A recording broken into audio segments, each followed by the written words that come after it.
सद्भाव रामायण अयोध्या कांड प्रयाग में याचना। भरत की परीक्षा के अंतर्गत हमने सुना, भक्ति और सत्यनिष्ठा पक्की होगी तो गलतफहमी करने वाले पांव पकड़कर साथ देंगे। अब प्रयाग में याचना। राम सीता राम सीता राम सीता बोलते बोलते भरत जी ने तीसरे प्रहर प्रयाग में प्रवेश किया।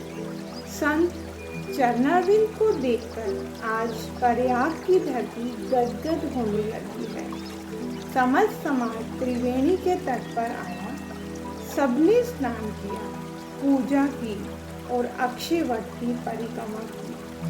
अब सबको पता चल गया कि भरत जी पैदल आए हैं। माँ कौशल्या जी को दुख हुआ, वे तुरंत भरत जी के पास गए। तीर्थ में भरत जी ने माँ के चरणों में वंदन किया।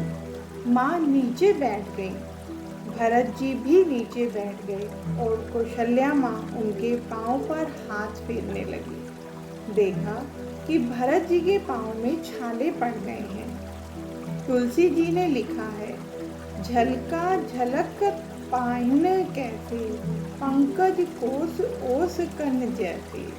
कमल की पंखुड़ियों पर जैसे ओस बिंदु चमकती है, वैसे ही भरत जी के पाँव में छाले चमक रहे हैं। छाले देखकर कौशल्या जी रो पड़ी।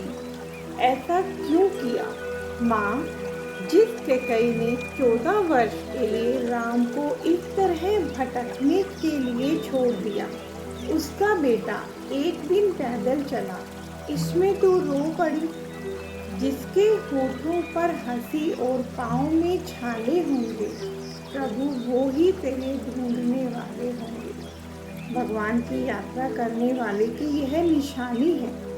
स्नान आदि से निर्वृत्ति होकर भरत जी अकेले त्रिवेणी संगम पर गए।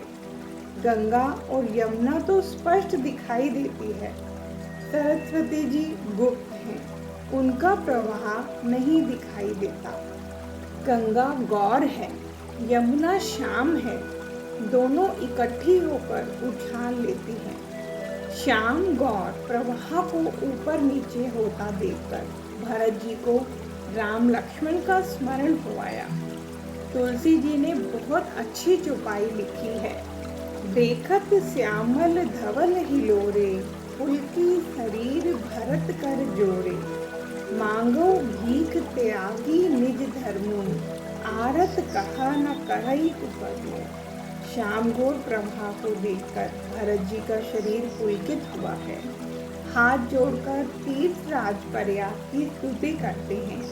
हे प्रयागराज, द्वार पर भिक्षु की झोली भर देने वाले हे महादानी, आज एक राष्ट्री तेरे द्वार आया है। मैं क्षत्रिय पुत्र, मैं मांग नहीं सकता, मुझे तो देना चाहिए, पर आज मैं स्वधर्म छोड़ता हूँ। दुखी आदमी क्या क्या पाप नहीं करता। प्रयागराज सोच में पड़ गए कि यह क्या मांगेगा। सामान्यतः संसारी उसे क्या चाहिए इसकी बात पहले करते हैं, और भगतजन हमेशा क्या नहीं चाहिए इसकी बात पहले करते हैं। इतना दोनों के बीच फर्क है। भरत जी कहते हैं, अरथ न धर्म काम रूचि, गति न चहु निर्वाण। जन्म जन्म रति राम पद, एह वरदान न आन।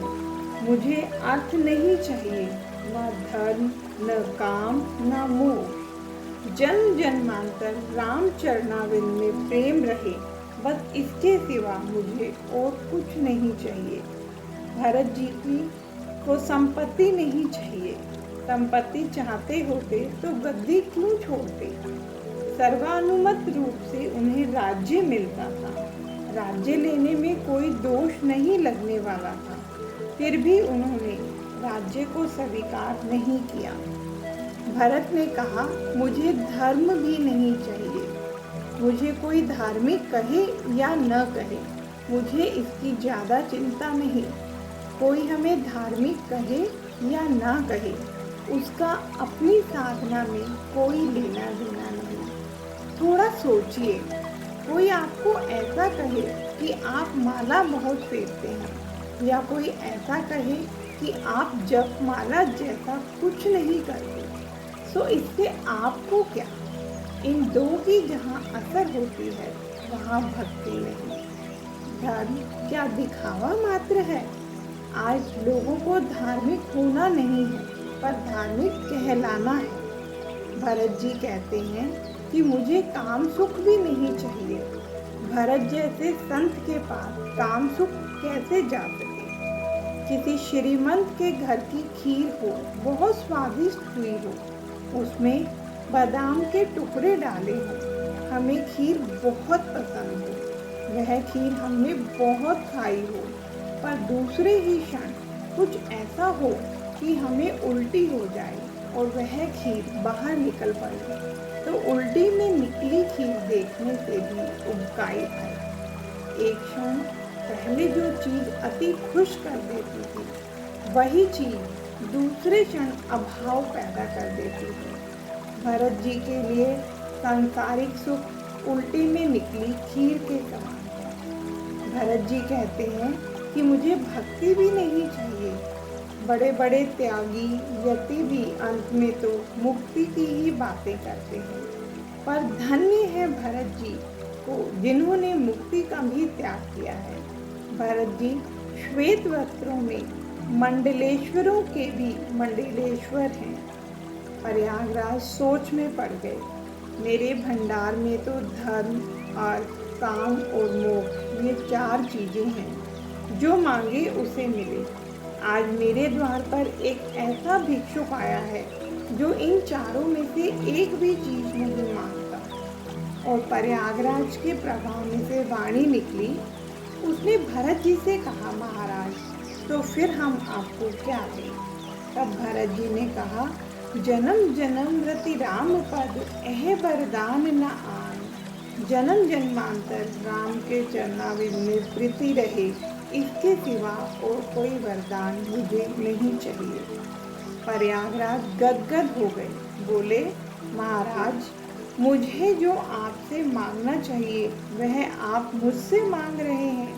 मैं तो धर्म, अर्थ, काम और मोक्ष दे सकूं। रामचरण में प्रेम तो कोई संत ही दे सके। बिल्कुल सही बात है। संत के बिना भक्ति और प्रेम का दान कौन कर सकता है? जय श्री राम।